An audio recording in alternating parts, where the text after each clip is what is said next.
Okay, continuing our coverage now of the devastation Matthew has left behind in communities here in the east. While some rivers across the east have already crested, we're still awaiting the worst from others. The city of Greenville is one of those areas, waiting for the Tar River to reach its peak. Our Kelly Byrne is live there now and has the latest. Kelly.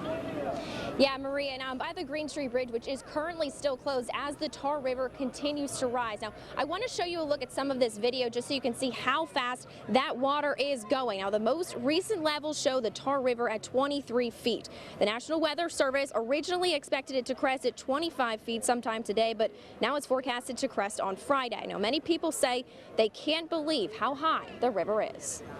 It's just amazing to me because, you know, where we were walking, you know, even a few days ago is underwater, and the water is rushing by so quickly.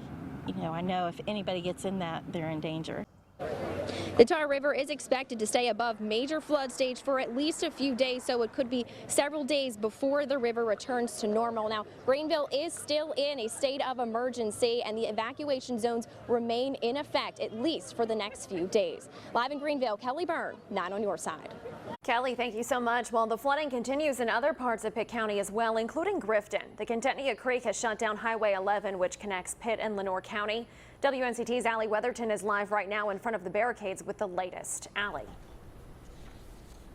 Yeah, Maria, many drivers are frustrated because they can't get through this road. And I myself am not even allowed to leave this spot because police say they just want everyone to stay safe and off the roads. Now, I want you to take a look at some of this video.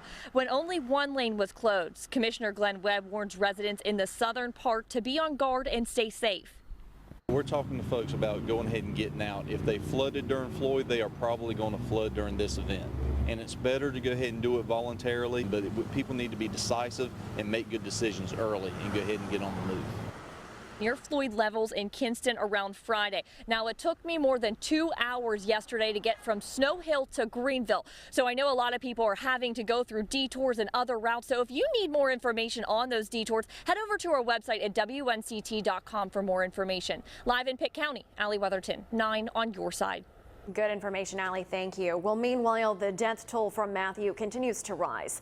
Governor Pat McCrory says there have been on average 2 deaths per day due to drowning, bringing the total number of deaths in our state to 19. One of the latest happened in Wayne County. Goldsboro police say they found a 54-year-old man just before 5 last night near Wayne Community College. They believe he was driving in the area Saturday when high water swept his car across the road and into a creek bed. Officials across the east are hoping to prevent deaths like this from happening as area creeks and rivers take over cities and towns. Now, that's just one of the many reasons communities are coming together across the east. A prayer session is happening right now in Greenville. It's happening at the Green Street Bridge, and that's where we find our Jessica Jewell now live. Jessica. We've seen so much tragedy and chaos strike communities across the state over the past several days. It's still unclear exactly what is to come, but what is clear is that community members are starting to rally together behind all these victims. What you're seeing behind me is a perfect example of that. We've got hundreds of people here, community members and pastors coming together here at the Green Street Bridge to pray for these victims. Now, this is a symbolic location because the Green Street Bridge connects the northern and southern parts of Pitt County, and first responders fear that if the water levels get high enough, this could limit access between the two parts. Now, while I said most things are still unknown at this point, we do know that it's going to take several days for people to be able to get back into their homes and assess the damages. And while they start the road to recovery, these community members are making it known they don't have to do it alone. Even though the residents of the county and members of our community may soon be separated geographically, our resolve to endure and dedication to serve our community have kept us united here in Pitt County as one county.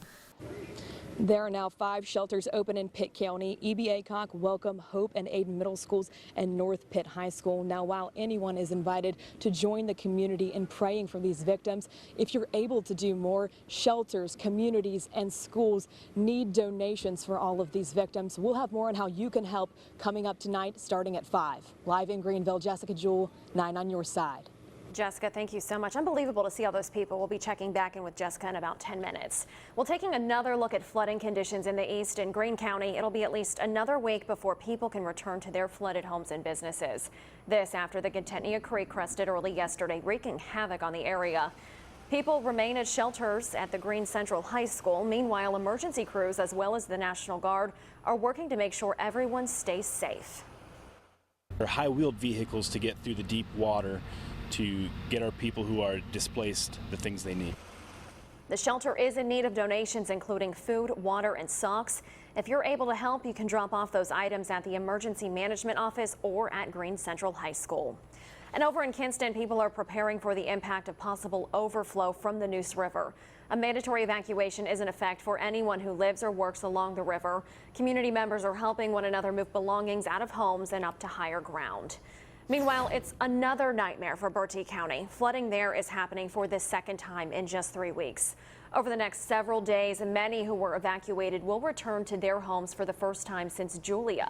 A disaster loan outreach center opened yesterday next to the Department of Social Services, and it'll offer low-interest loans to anyone who needs help with cleanup. Windsor police are hoping to reopen the Kashai River Bridge and several other streets in town today. The town of Princeville remains under mandatory evacuation.